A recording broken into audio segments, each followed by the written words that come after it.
Welcome to my YouTube channel.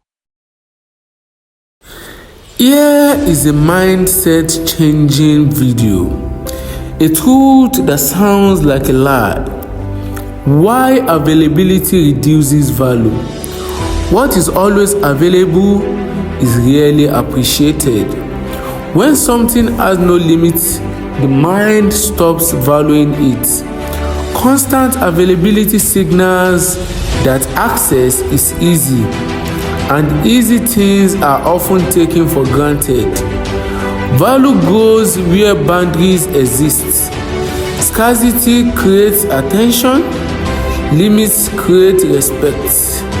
This is why people respect time you protect, words you don't overuse, and presence that isn't guaranteed.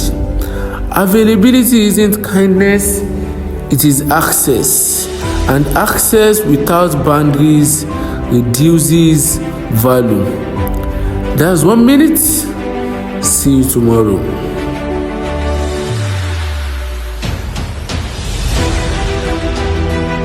Thanks for watching. Kindly like, comment, share and subscribe.